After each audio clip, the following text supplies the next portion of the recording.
Hello दोस्तों, एक बार फिर से आप सभी का स्वागत है आपके अपने YouTube channel Indian technical institute पर। और अपने जो है आज एक नया टॉपिक शुरू करने जा रहे हैं जिसका नाम है चुंबक या फिर मैग्नेट। तो इस चैप्टर के अंदर हम लोग आज जो है क्या पढ़ने वाले हैं, तो आज इसके अंदर हम लोग कितने प्रकार की चुंबक होती है, किस प्रकार से चुंबक को बनाया जाता है और चुंबक के अंदर कौन कौन से गुण होते हैं, चुंबक किसको कहा जाता है, वो सारी की सारी चीज़ें आज का जो टॉपिक है उसमें पढ़ने वाले हैं। तो क्लास को पूरा देखिएगा। तो चलो शुरू करते हैं। तो अपने चुंबक की बात आ रही है। तो सबसे पहली बात, तो चुंबक है क्या? तो चुंबक क्या है? एक पदार्थ का टुकड़ा है, एक पत्थर का टुकड़ा बोल सकते हैं, एक पदार्थ का टुकड़ा बोल सकते हैं, जो शुरुआती टाइम के अंदर जो है देखा गया था मैग्नीशिया नामक स्थान पर। तो वहाँ पर क्या था कि एक गडरिया था, एक गडरिया था और उसके पास एक क्या थी? लाठी थी। अपने कहानी की तरह करेंगे, बिल्कुल इजी तरीके से समझ में आनी चाहिए आपको बात। तो उसकी जो लाठी थी उसके नीचे की तरफ क्या लगा हुआ था? लोहे का कुछ भाग लगा हुआ था। तो वो जो था लोहे का पार्ट, वो जब उस पत्थर के टुकड़े से टकराया तो उसके बाद में उसने देखा कि इसके अंदर इसको आकर्षित करने का गुण है, यानी कि वो उसके साथ चिपक रहा था। तो चिपक रहा था तो गडरिये को इतनी नॉलेज नहीं थी, तो उसने क्या किया, गांव वगैरह के अंदर या फिर इधर उधर बात फैली कि इस तरीके से इस पदार्थ के टुकड़े के अंदर ये गुण पाया जा रहा है। उसके बाद में ये जो पदार्थ का टुकड़ा था ये पहुंच गया वैज्ञानिकों तक। कहाँ पहुंच गया भाई? वैज्ञानिकों तक। जब इसको वैज्ञानिक लेके गए हैं उसके बाद में वैज्ञानिकों ने संशोधन किए, वैज्ञानिकों ने इसके ऊपर रिसर्च की कि इसके अंदर और कौन कौन से गुण हैं। तो इसके अंदर कौन कौन से गुण पाए गए, तो उन्होंने देखा पहला तो गुण क्या था कि ये लोहे, निकल, कोबाल्ट ऐसे जो टुकड़े थे उनको अपनी ओर आकर्षित कर रहा था। दूसरा गुण क्या था? तो दूसरा गुण इसके अंदर ये था कि जब हम लोग इसको इस चुंबक के टुकड़े को इस तरीके से जब लटकाते थे तो सीधी अवस्था में लटकाने के बाद में ये अपने आप घूम के और उत्तर और दक्षिण दिशा के अंदर चला जाता था। जैसे मैं मानता हूँ इस तरीके से, अगर ये इस तरीके से अपने इसको समतल अवस्था में लटकाया, उसके बाद में ये घूमकर और घूमने के बाद में उत्तर और दक्षिण दिशा में ठहर जाता था। तो उत्तर और दक्षिण दिशा में ठहरने के कारण उन्होंने उसको क्या नाम दे दिया? एक दूसरा नाम देने लगे, लोड स्टोन, या जो है दिशा बताने वाला पत्थर जो है इसको क्या कहने लगे। क्यों? क्योंकि इसका जो शुरुआती प्रयोग किया जाता था वो केवल और केवल क्या बताने के लिए? दिशा बताने के लिए ही प्रयोग किया जाता था, पहली बात। अब बात आती है कि जो अपना उत्तर और दक्षिण दिशा में ही चुंबक का टुकड़ा क्यों ठहरा? उत्तर और दक्षिण दिशा में क्यों ठहरा, पूर्व पश्चिम में क्यों नहीं ठहरा? उसके पीछे कारण देख लेते हैं।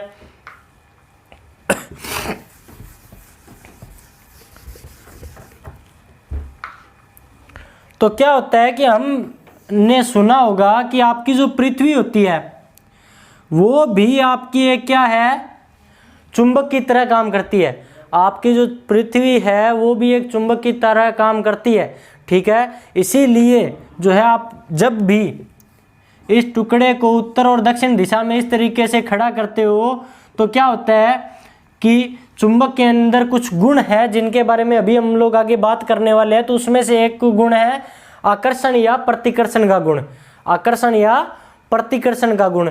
तो वो जो आकर्षण या प्रतिकर्षण का गुण क्या है? तो वो गुण है कि जैसे आपकी ये पृथ्वी है, हमने माना कि ये क्या है? आपकी पृथ्वी है, और पृथ्वी का ये आपका उत्तर पोल है और ये आपका दक्षिण पोल है, और इस चुंबक का ये उत्तर पोल है और ये दक्षिण पोल है, यानी कि ये उत्तर और ये दक्षिण। तो क्या होगा कि जब हम लोग इसको इस तरीके से समतल अवस्था में लटकाएंगे तो पृथ्वी तो अपनी दिशा बदलेगी नहीं। ये पदार्थ का टुकड़ा छोटे आकार का है, तो इसको क्या करेगी? वो इस तरीके से जो है आपका उत्तर पोल को दूर धकेलने की कोशिश करेगा। तो दूर धकेलने के बाद में वो यहाँ पर इस कंडीशन में आ जाएगी। उसके बाद में देखोगे तो दक्षिण पोल है वो उत्तर पोल को क्या करेगी? अपने पास खींचने की कोशिश करेगी। तो इस तरीके से आपकी जो चुंबक है वो क्या हो जाएगी? उत्तर और दक्षिण दिशा में ठहर जाएगी। यानी कि आपकी जो चुंबक का उत्तर पोल होगा, ठीक है, चुंबक का जो उत्तर पोल होगा वो भौगोलिक अक्ष पर कितना होगा? साउथ पोल होगा और चुंबक का जो दक्षिण पोल होगा वो आपकी भौगोलिक अक्ष पर नॉर्थ पोल होगा। इस बात का ध्यान रखिएगा, मोस्ट इंपॉर्टेंट है, पेपर में बहुत इजी तरीके से पूछ लिया जाता है ये क्वेश्चन। दूसरा, इन दोनों के बीच में एंगल डिफरेंस यानी कि कोणीय अंतर कितना है, ये जो है ये भी पूछ लिया जाता है। तो एक बुक के अंदर इसको दिया गया था 15 डिग्री। 15 डिग्री जो है चुंबक और भौगोलिक अक्ष और चुंबकीय अक्ष के बीच में एंगल डिफरेंस या कोणीय अंतर दिया गया था, लेकिन एग्जाम टाइम में इसको 18 डिग्री जो है सही माना गया है। तो कोई दिक्कत वाली बात नहीं है, इन दोनों को आप जो है सही मान सकते हो। याद रखने के लिए एग्जाम टाइम में अगर आपके दोनों देखने को मिल जाता है तो आप दोनों में से 18 डिग्री को सही कर दीजिएगा। ये चीज़ समझ में आ गई होगी। अब इसके बाद में बात करते हैं, ये तो बात होगी सीधी सी चुंबक की कि चुंबक जो है वो क्या है। तो एक पदार्थ का टुकड़ा है जिसके अंदर उत्तर और दक्षिण दिशा में ठहरने का गुण है, या फिर जो आपके लोहे है, निकल है, कोबाल्ट है, ऐसे जो टुकड़े हैं उनको अपनी ओर आकर्षित करने का गुण है, तो उसको हम लोग क्या बोलते हैं, चुंबक बोल देते हैं। और चुंबकत्व भी बोलते हैं, उत्तर और दक्षिण दिशा में ठहरने का गुण, या फिर जो आपका लोहे के टुकड़ों को आकर्षित करने का दोनों का गुण है, दोनों गुण है, उन दोनों गुणों को हम लोग चुंबकत्व बोलते हैं। ये बात ध्यान रखिएगा। अब इसके बाद में बात करते हैं अपने इस चुंबक के गुणों की, कि इस चुंबक के अंदर कौन कौन से आपके गुण होते हैं। तो इस चुंबक के अंदर पहला आपका गुण होता है आकर्षण का गुण।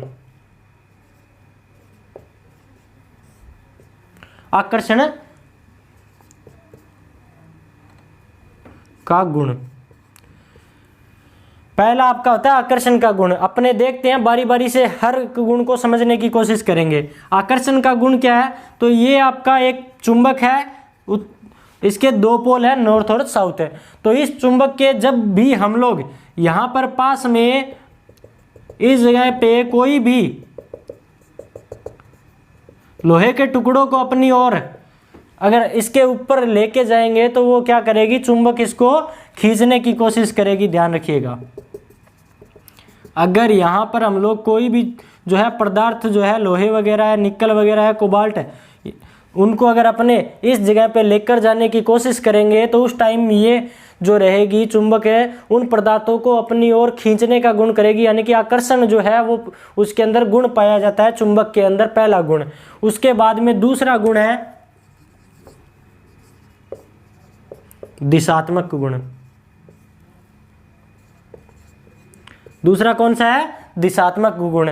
यानी कि अभी हमने इसी टाइम देखा था कि जब भी हम लोग इसको संतृप्त अवस्था में इस तरीके से लटकाएंगे तो लटकाने के बाद में ये उत्तर और दक्षिण दिशा में ठहरेगी। ये इस चुंबक का क्या है, दूसरा गुण है। तीसरा गुण क्या है, प्रेरण का गुण।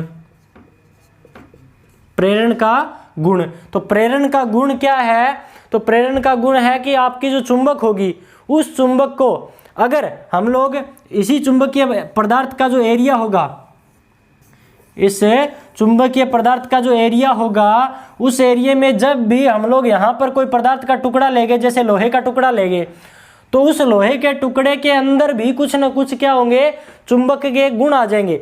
यानी कि प्रेरण के कारण उसके अंदर क्या होगा, वो भी एक चुंबक की तरह काम करने लग जाएगा।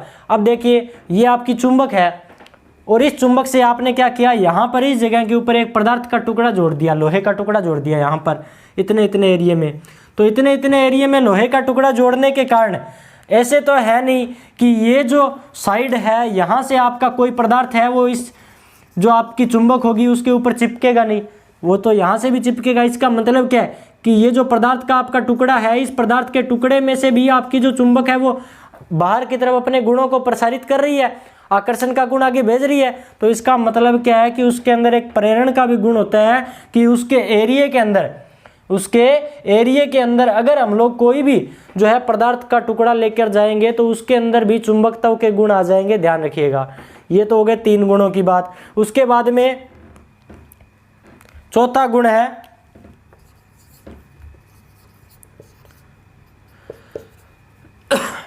ध्रुवों के होने का गुण। ध्रुवों के होने का गुण, यानी कि आपकी जो चुंबक होगी उस चुंबक के अंदर हमेशा दो पोल होंगे। आपकी जो चुंबक होगी उसके अंदर हमेशा दो पोल होंगे, एक आपका उत्तर पोल होगा और एक आपका दक्षिण पोल होगा, एक आपका नॉर्थ पोल होगा और एक आपका साउथ पोल होगा। ये हमेशा ही दो पोल होंगे, एक पोल आपकी चुंबक में कभी भी नहीं होता है, ध्यान रखिएगा। उसके बाद में जो है अगला गुण देखते हैं, पांचवा गुण अपने देखते हैं कि पांचवा गुण कौन सा है चुंबक के अंदर। तो पांचवें गुण की बात आती है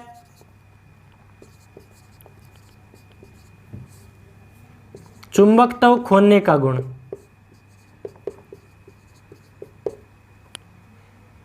चुंबकत्व खोने का गुण, चुंबकत्व खोने का गुण से मतलब क्या है कि जब हम लोग इस चुंबक को गर्म करेंगे, इस चुंबक को गर्म करेंगे या ऊंचाई से गिरा देंगे, तो ऊंचाई से गिराने के बाद में, गर्म करने के बाद में या हथौड़े वगैरह से अगर पीटते हैं तो उस चुंबक के अंदर जो चुंबकत्व होता है, यानी कि लोहे के टुकड़ों को आकर्षित करने और उत्तर और दक्षिण दिशा के अंदर ठहरने का जो गुण होता है, वो गुण क्या होने लग जाता है, खत्म होने लग जाता है। यानी कि चुंबकत्व खोने का जो गुण है वो भी आपकी एक चुंबक के अंदर हमेशा होता है, ध्यान रखिएगा। उसके बाद में बात आती है प्रबलता का गुण।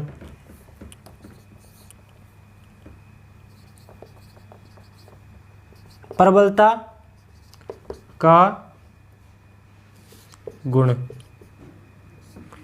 प्रबलता का गुण यानी कि आपकी जो चुंबक होगी उसके अंदर प्रबलता का गुण से मतलब क्या है कि आपकी जो चुंबक है उस चुंबक के अंदर जो सबसे अधिक शक्तिशाली जो भाग रहेगा, वो सबसे अधिक शक्तिशाली जो भाग है वो कौन सा रहेगा, तो आपकी चुंबक का जो नॉर्थ और जो साउथ पोल है, आपकी जो चुंबक है उसका नॉर्थ और जो साउथ पोल है वो हमेशा ही सबसे इफेक्टिव पार्ट रहेगा, यानी कि सबसे शक्तिशाली पार्ट रहेगा आपकी चुंबक का। यानी कि उसके अंदर जो चुंबकत्व के गुण हैं वो सबसे ज़्यादा रहेंगे, उसके अंदर ही सबसे जो है ज़्यादा शक्तियाँ होंगी कि वो अपने और पदार्थों को अपनी ओर आकर्षित कर सकेगी। अब इसके बाद में बात करते हैं 7 नंबर, संतृप्तता का गुण।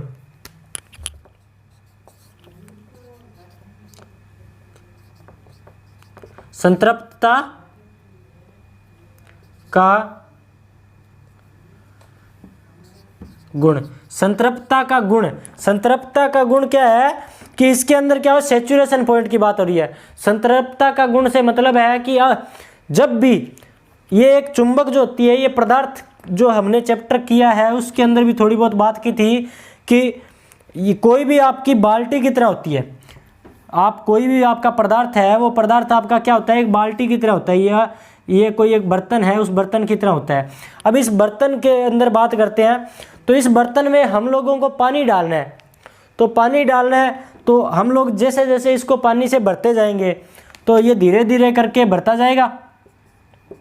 धीरे धीरे भरने के बाद में एक कंडीशन ऐसी आएगी कि जिसके बाद में ये क्या होगा कि यहाँ से बाहर भी निकलने लग जाएगा, क्योंकि उसकी सैचुरेशन पॉइंट आ गई है, उससे ज़्यादा वो ग्रहण नहीं कर सकता है, उससे ज़्यादा वो ये जो पदार्थ है उसके अंदर जो है अपने पानी डाल रहे हैं। तो पानी, अगर बाल्टी की बात करते हैं या कोई पात्र की बात करते हैं तो उसके अंदर हम लोग पानी डाल रहे हैं, तो वो पानी जो है उससे ज़्यादा नहीं ग्रहण कर सकता। उसी तरीके से अगर हम लोग बात करते हैं, यही एक जो है कोई पदार्थ का टुकड़ा है और इसमें हम लोग क्या डाल रहे हैं, चुंबकत्व के गुण डाल रहे हैं। कोई पदार्थ का टुकड़ा है उसको चुंबक बनाने के लिए हम लोग चुंबकत्व के गुण डाल रहे हैं, तो ये चुंबक बनता रहेगा बनता रहेगा बनता रहेगा, कुछ टाइम तक तो बनता रहेगा, लेकिन एक कंडीशन ऐसी आएगी जिसके बाद में वो सैचुरेशन हो जाएगा। उसके बाद में वो और जो है गुणों को एक्सेप्ट नहीं कर पाएगा, तो उसकी जो है उस कंडीशन को हम लोग क्या बोलते हैं, सैचुरेशन पॉइंट बोलते हैं या संतृप्त अवस्था बोलते हैं। तो यानी कि आपकी जो चुंबक होती है उसमें संतृप्तता का भी गुण होता है, यानी कि उसके बाद में हम लोग उसको और चुंबक नहीं बना सकते, और शक्तिशाली चुंबक नहीं बना सकते हैं। उसके बाद में बात आती है आकर्षण या प्रतिकर्षण का गुण। 8 नंबर, आकर्षण या प्रतिकर्षण का गुण।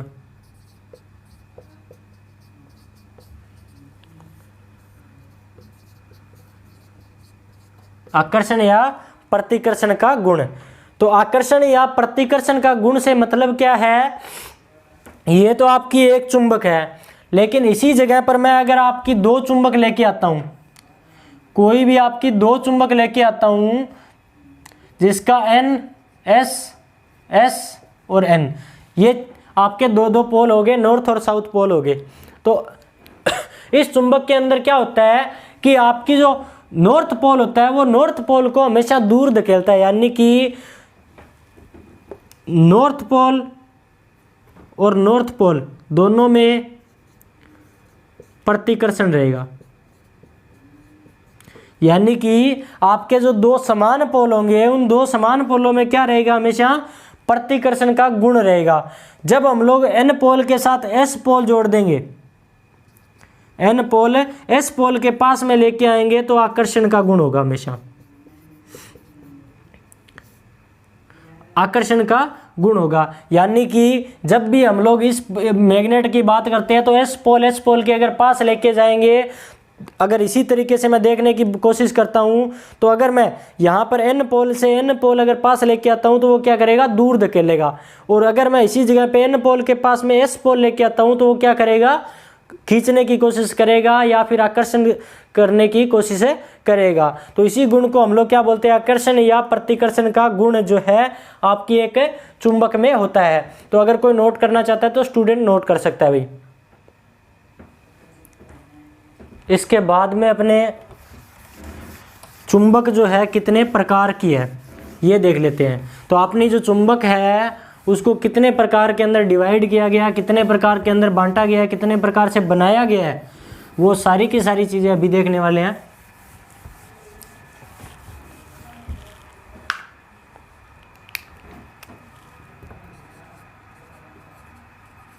चुंबक, तो ये जो चुंबक है अपनी चुंबक कितने प्रकार की है, दो प्रकार की है मेनली। पहले तो कौन कौन सी, तो प्राकृतिक चुंबक और द्वितीयक चुंबक या फिर कृत्रिम चुंबक। प्राकृतिक चुंबक या फिर कृत्रिम चुंबक, इसको अपने बोल सकते हैं कि प्राकृतिक चुंबक और कृत्रिम चुंबक है, आर्टिफिशियल मैग्नेट जिसको बोलते हैं।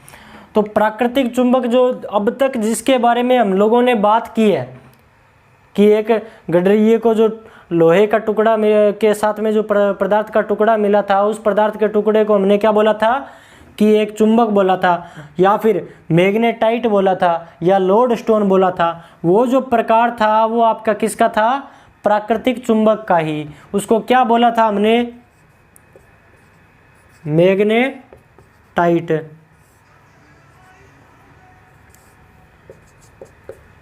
लोड स्टोन, तो इसी मैग्नेटाइट से ही अपना जो है मैग्नेट शब्द निकला है।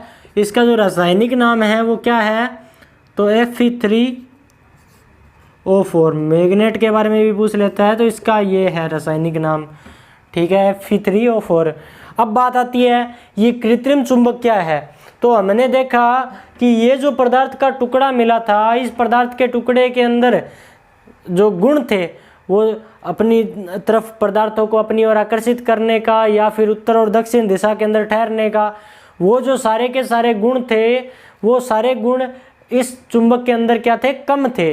तो उन गुणों को बढ़ाने के लिए या लंबे टाइम तक हम लोगों को बरकरार रखने के लिए जो वैज्ञानिक थे उन्होंने एक नई चुंबक बनाई जिसको उन्होंने क्या बोला, कृत्रिम चुंबक बोला।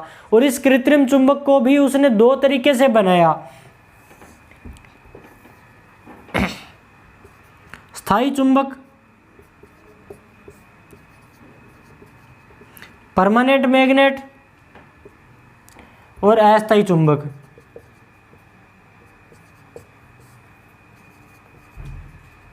स्थायी चुंबक और अस्थायी चुंबक, दो तरीके से उसने इस चुंबक को बनाया। तो स्थायी चुंबक जो थी आपकी प्राकृतिक चुंबक की तरह ही थी, यानी कि उसके अंदर पदार्थ को अपनी ओर आकर्षित करने का या उत्तर और दक्षिण दिशा के अंदर ठहरने का वो सारे के सारे गुण थे। लेकिन क्या था कि ये वैज्ञानिकों द्वारा बनाई गई चुंबक थी।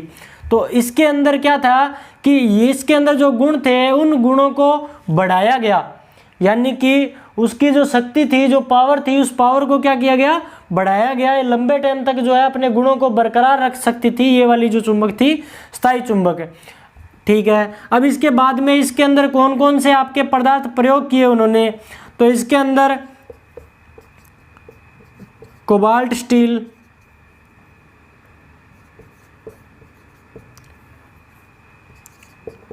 कार्बन स्टील,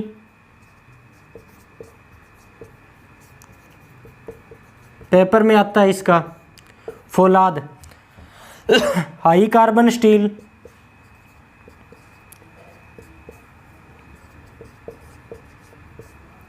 इसके बाद में इसके अलावा टंगस्टन स्टील, पेपर में पूछ लिया जाता है कि स्थायी चुंबक जो है कौन कौन से पदार्थों से बनाई जाती है। इसके अलावा दो और है, उनके बारे में बात कर लेते हैं। एल्निको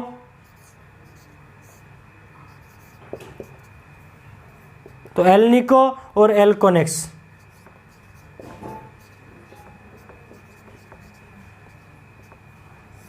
एल्निको और एल्कोनेक्स। तो एल्निको के अंदर कौन कौन सी धातुएं आती है वो देखते हैं। एल्यूमिनियम,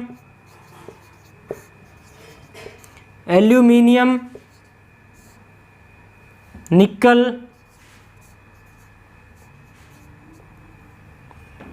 कोबाल्ट, लोहा। ठीक है, ये धातुएं आपकी किस में आती है, एल्निको में आती है। मिश्र धातु है एल्निको एक प्रकार की। एल्कोनेक्स में कौन कौन सी धातुएं आती है, एल्यूमिनियम, एल्यूमिनियम, कोबाल्ट, तांबा, लोहा। ये जो धातुएं हैं ये आपकी एल्कोनेक्स में आती है। तो पेपर में ये भी पूछ लिया जाता है कि एल्यूमिनियम, निकल, कोबाल्ट और लोहा जो है इनकी मिश्र धातु के रूप में जो धातु बनी है उसको एल्निको कहा जाता है या एल्कोनेक्स कहा जाता है, या एल्कोनेक्स या जो है एल्निको जो है, इसके अंदर दोनों के अंदर कौन कौन सी धातुएं मिश्र धातु के रूप में प्रयोग की जाती है। पेपर में ये क्वेश्चन भी जो है पूछ लिया जाता है। तो ये दोनों भी आपको क्या करने हैं, याद रखने हैं। उसके बाद में अस्थायी चुंबक। तो अस्थायी चुंबक या फिर इसको दूसरा नाम क्या है, विद्युत चुंबक। अस्थायी चुंबक है या फिर विद्युत चुंबक। तो इसमें क्या होता है कि एक कॉइल होती है, आपकी एक तार होती है, उसको एक कॉइल का रूप दिया जाता है और कॉइल का रूप देने के बाद में इसको क्या दी जाती है, डीसी सप्लाई दी जाती है। तो डीसी सप्लाई आप देने के बाद में ये जो आपकी कॉइल है ये एक चुंबक की तरह काम करती है। इसके दो पोल बनते हैं और इसकी भी जो चुंबकीय बल रेखाएं होती है वो चुंबकीय बल रेखाएं भी बनती है। ठीक है, और ये लोहे के टुकड़ों को अपनी ओर आकर्षित भी करती है, उत्तर और दक्षिण दिशा में ठहरने का गुण, यानी कि प्रॉपर एक चुंबक की तरह ही काम करती है ये। ठीक है, अस्थायी चुंबक या फिर विद्युत चुंबक।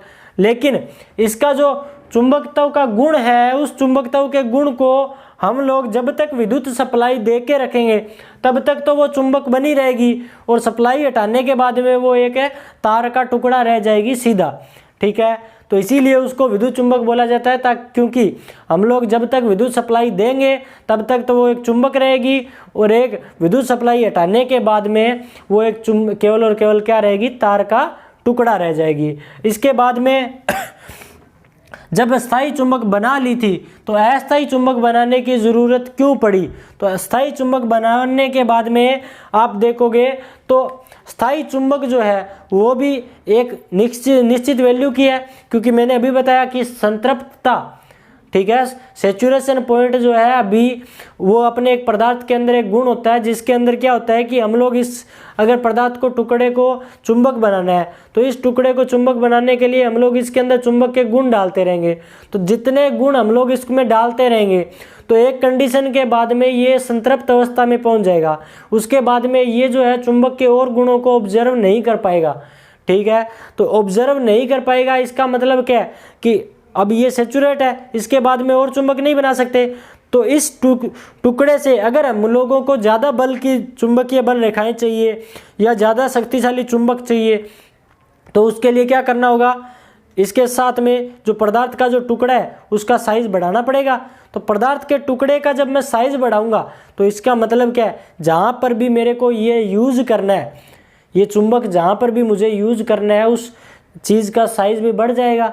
तो उस चीज़ का साइज़ बढ़ जाएगा या उसकी कॉस्ट भी जो है बढ़ जाएगी। लेकिन अस्थायी चुंबक या विद्युत चुंबक में क्या होता है कि एक तार का टुकड़ा है, इसको जितने ज़्यादा मान की आप डीसी सप्लाई दोगे उतने ज़्यादा मान की ये चुंबक बनेगी। और अगर हम लोगों को कम शक्तिशाली चुंबक चाहिए तो कम शक्तिशाली अगर सप्लाई देंगे तो वो कम शक्तिशाली चुंबक बन जाएगी। इसका ये बेनिफिट था, इसीलिए जो वैज्ञानिक थे उन्होंने स्थायी चुंबक बनाने के बाद में भी एक अस्थायी चुंबक बनाई। तो अस्थायी चुंबक जो है उसके अंदर कौन कौन से पदार्थ यूज किए जाते हैं, तो एल्यूमिनियम, तांबा, एल्यूमिनियम है, तांबा है, यानी कि जो आपकी अपने देखते हैं वाइंडिंग या फिर तार जो होती है, ठीक है, बनी होती है, वो सारी की सारी जो है अपने विद्युत चुंबक या फिर अस्थायी चुंबक बनाने के लिए प्रयोग की जाती है। तो एक बार फिर से देख लेते हैं, चुंबक कितने प्रकार की थी, चुंबक 2 प्रकार की थी, प्राकृतिक और कृत्रिम। प्राकृतिक चुंबक तो जो शुरुआत के अंदर हम लोगों को मिली थी उसी चुंबक को इसने क्या बोला, प्राकृतिक चुंबक बोला, जिसको मैग्नेटाइट या लोडस्टोन जो है नाम दिया गया था। Fe3O4 जो है इसका रासायनिक सूत्र है। उसके बाद में कृत्रिम चुंबक, इस चुंबक के अंदर जो चुंबकीय गुण थे वो कम थे, उन गुणों को बढ़ाने के लिए एक कृत्रिम चुंबक बनाई गई, जिसको इन्होंने क्या बोला, स्थायी चुंबक और अस्थायी चुंबक 2 तरीके से बनाया। जो स्थायी चुंबक थी उसके अंदर क्या था कि आपकी प्राकृतिक जो चुंबक थी उसी के गुणों को क्या किया गया, बढ़ाया गया, तो उसको उसने क्या बोल दिया, स्थायी चुंबक बोल दिया। लेकिन अगर बात करें कौन कौन से पदार्थों का यूज किया, तो कार्बन स्टील है, कोबाल्ट स्टील है, टंगस्टन स्टील है, हाई कार्बन स्टील है, उन सभी को फौलाद, इसके बारे में मोस्ट इंपोर्टेंटली पेपर में पूछा जाता है फौलाद के बारे में, तो जो है इससे स्थायी चुंबक बनाई। इसके अलावा 2 चीज़ें और यूज की, एल्निको और एल्कोनेक्स। एल्निको और एल्कोनेक्स जो है, एल्निको के अंदर कौन कौन सी मिश्र धातुएं थी, तो एल्यूमिनियम, निकल, कोबाल्ट और लोहा। और उसके बाद में एल्कोनेक्स में तो एल्यूमिनियम, कोबाल्ट, तांबा और लोहा जो आपकी मिश्र धातु के रूप में प्रयोग की गई थी। उसके बाद में अब बात आती है कि अस्थायी जो चुंबक थी वो क्या थी, तो अस्थायी चुंबक के अंदर एक केवल और केवल तार का टुकड़ा था, जिसको उसने क्या दिया, कॉइल का रूप दे दिया। और कॉइल का रूप देने के बाद में उसको डीसी सप्लाई दी। डीसी सप्लाई देने के बाद में वो एक क्या करेगी, चुंबक की तरह काम करेगी। उसके भी 2 पोल बनेंगे, उसमें से बल रेखाएं निकलेगी। वो जो सारी की सारी जो प्रक्रिया है वो इस चुंबक के अंदर भी आपकी रहती है। तो इसलिए उसने उसको क्या नाम दे दिया, अस्थायी चुंबक या फिर विद्युत चुंबक नाम है दे दिया। इसके बाद में ये कौन कौन से धातुओं से बनती है, कौन कौन से पदार्थ यूज होते हैं, तो एल्यूमिनियम, तांबा, ये जो पदार्थ है इनको यूज करके और आपकी जो चुंबक है, अस्थायी चुंबक या विद्युत चुंबक है, वो बनाई जाती है। चीज़ इतनी समझ में आ गई होगी आपको। इसके बाद में उपयोग कहाँ कहाँ पर करते हैं, तो इसका उपयोग तो शुरुआत के अंदर पहले करते थे हम लोग, इसका उपयोग पहले करते थे, अब नहीं करते हैं, अब नहीं होता। इसका उपयोग कहाँ पे होता है तो यहीं पे लिख देते हैं। इसका उपयोग लाउड स्पीकर,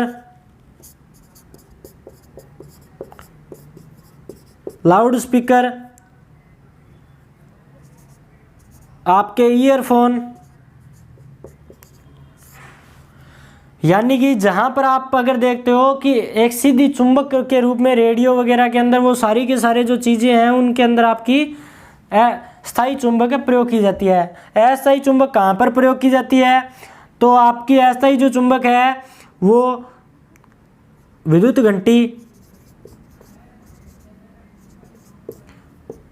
या फिर मोटरें, ट्रांसफार्मर, जनरेटर, इन सभी जगहों पे आपकी क्या की जाती है, आपकी अस्थायी चुंबक या फिर विद्युत चुंबक है वो प्रयोग की जाती है। चुंबक के अंदर इतनी जो प्रकार की अपनी चुंबक थी उसके अंदर डिवाइड किया गया था, कौन कौन से पदार्थ जो है यूज़ किए गए हैं वो सारे के सारे हमने देख लिए। अब देखते हैं कि जो आपकी कृत्रिम चुंबक बनाई गई है वो बनाई किस किस विधियों के द्वारा गई है, तो वो अभी अपने देख लेते हैं।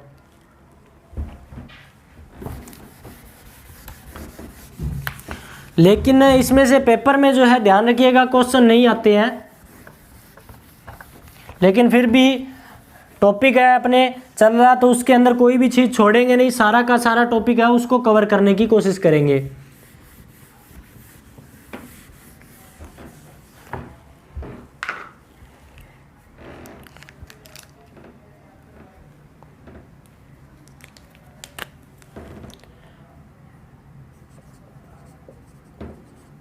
चुंबक बनाने की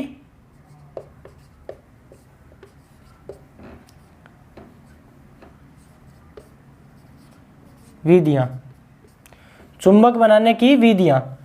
तो चुंबक बनाने की जो विधियां हैं उनके बारे में अपने अध्ययन करने वाले अभी कि चुंबक बनाने के लिए कौन कौन सी विधियां हैं वो प्रयोग की जाती है। तो चुंबक बनाने के लिए सबसे पहली विधि है एकल स्पर्श विधि, दूसरी है द्वि स्पर्श विधि, तीसरी है विभाजित स्पर्श विधि। पेपर में कौन से क्वेश्चन आते हैं वो भी बताने वाला हूं मैं। चौथी है विद्युत विधि, चौथी है उसके बाद में पांचवी विधि है प्रेरण विधि। ये जो है आपकी 5 विधियां हैं जिनके द्वारा आपकी क्या बनाई जाती है, चुंबक बनाई जाती है, कृत्रिम चुंबक या फिर आर्टिफिशियल मैग्नेट बनाई जाती है। तो कृत्रिम चुंबक बनाने के लिए पहली विधि को देख लेते हैं कि पहली विधि के अंदर होता क्या है। पेपर में क्वेश्चन नहीं आएगा पहली विधि से। उसके अंदर क्या होता है कि इस तरीके से आपकी एक चुंबक होती है, एक जो है चुंबक नहीं है, एक पदार्थ का टुकड़ा है जिसको आपको क्या करना है, चुंबक बनाना है। अब क्या किया जाता है, इसमें एक चुंबक ली जाती है जिसके क्या है 2 पोल है, N और S 2 पोल है। तो इससे क्या होता है कि इस चुंबक से इस जो पदार्थ का टुकड़ा है इसको रगड़ा जाता है बार बार यहाँ से लेकर यहाँ पर इस साइड में रगड़ने के बाद में एक कंडीशन ऐसी आएगी जिसके बाद में इसके अंदर क्या आ जाता है, चुंबक के गुण आ जाते हैं कुछ मात्रा में। तो ये जो है इसको हम लोग क्या बोलते हैं, एकल स्पर्श विधि बोलते हैं। इसका सीधा सा उदाहरण अगर आपने देखना चाहते हो तो अगर आपने मैकेनिक वगैरह देखा है या फिर आपने अगर देखा हो तो जो आपका स्क्रू ड्राइवर या जो पेचकस होता है उस पेचकस को जो है कई बार आपको होल के अंदर स्क्रू कसना है तो उसके लिए क्या होता है कि एक मैकेनिक जो है वो क्या करता है, उसको एक चुंबक के ऊपर रगड़ के रखता है। तो चुंबक के ऊपर रगड़ने के बाद में उसके अंदर कुछ ना कुछ मात्रा में चुंबक के गुण आ जाते हैं। उसके बाद में वो आपने देखा होगा कि वो उससे स्क्रू को लगाता है और स्क्रू लगाने के बाद में होल के अंदर ले जाके और उससे स्क्रू कस देता है। जो स्क्रू है वो आपका जो आपका पेचकस है उससे पेचकस से चिपकता किस कारण से है, तो इसी कारण से है क्योंकि वो भी आपकी एक चुंबक बनाने की विधि है, एकल स्पर्श विधि। लेकिन आजकल जो है इस विधि का उपयोग नहीं किया जाता भाई। ये तो होगी एकल स्पर्श विधि की बात है। ये शुरुआती टाइम के अंदर जब चुंबक बनाने की बात आई थी तब चुंबक जो है बनाने के लिए इन विधियों का उपयोग किया जाता था। इसके बाद में द्विस्पर्श विधि। तो द्विस्पर्श विधि के अंदर क्या होता है कि इस तरीके से आपकी दो चुंबक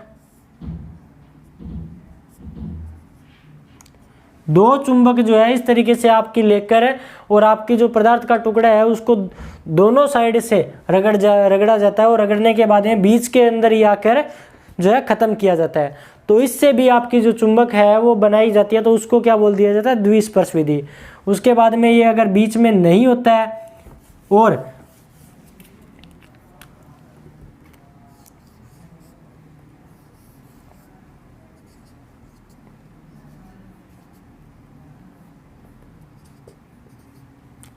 यहाँ पर आपका जो पदार्थ है का टुकड़ा है उसको रख के और रखने के बाद में इस जगह से अगर आपकी जो चुंबक है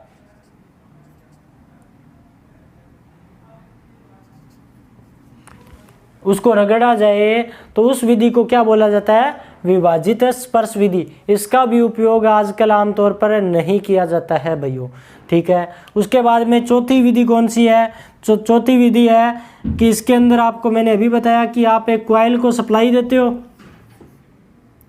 वो सप्लाई देने के बाद में ये क्या करती है, चुंबक की तरह काम करती है। तो विद्युत विधि कौन सी है, तो जिसके अंदर आपकी विद्युत सप्लाई देकर और एक चुंबक बनाई जाती है उसको हम लोग क्या बोलते हैं, विद्युत विधि बोलते हैं, या इलेक्ट्रिक मेथड के द्वारा चुंबक बनाना बोलते हैं।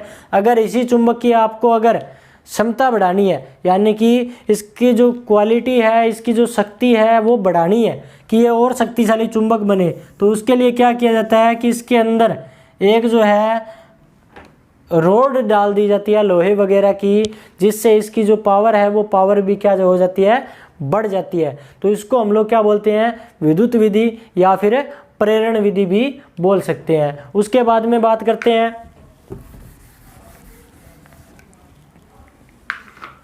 प्रेरण विधि। प्रेरण विधि क्या है, तो प्रेरण विधि में क्या होता है कि ये सेम चीज है, लेकिन इसके अंदर क्या होता है कि इसके ऊपर इस तरीके से कॉइल को आप डीसी सप्लाई दे देते हो, डीसी सप्लाई दे देते हो, और डीसी सप्लाई देने के बाद में ये क्या होगी, एक चुंबक की तरह काम करेगी, एक चुंबक की तरह काम करेगी। अब इसको बहुत अधिक मान की या बहुत अधिक शक्तिशाली चुंबक बना दिया जाता है, बहुत अधिक शक्तिशाली डीसी सप्लाई देके और बहुत अधिक शक्तिशाली चुंबक बना दिया जाता है, जिसके बाद में क्या होता है कि इसके बीच में जिस पदार्थ के टुकड़े को आपको चुंबक बनाना होता है उस पदार्थ के टुकड़े को जो है रख कर और इस पदार्थ के टुकड़े को क्या कर लिया जाता है, चुंबक बना लिया जाता है। तो इस विधि का उपयोग आजकल आमतौर पर अपने प्रयोग किया जाता है अपनी प्रेरण विधि या फिर जो है इंडक्शन मेथड के द्वारा। आजकल जो व्यापारिक स्तर पर जो चुंबक बनाई जाती है, पेपर में पूछ लिया जाता है आजकल जो चुंबक बनाई जाती है वो किस विधि के द्वारा, तो प्रेरण विधि के द्वारा अपनी जो चुंबक है वो बनाई जाती है, ध्यान रखिएगा। तो उम्मीद करता हूँ आज का जो टॉपिक है उसके अंदर आपको सारी की सारी चीज़ें समझ में आ गई होगी। बाकी अपने जो पीछे की जो क्लास थी उस क्लास के अंदर आपको कुछ क्वेश्चन दिए गए थे दो, उन दो क्वेश्चन की बात में भी कर लेते हैं।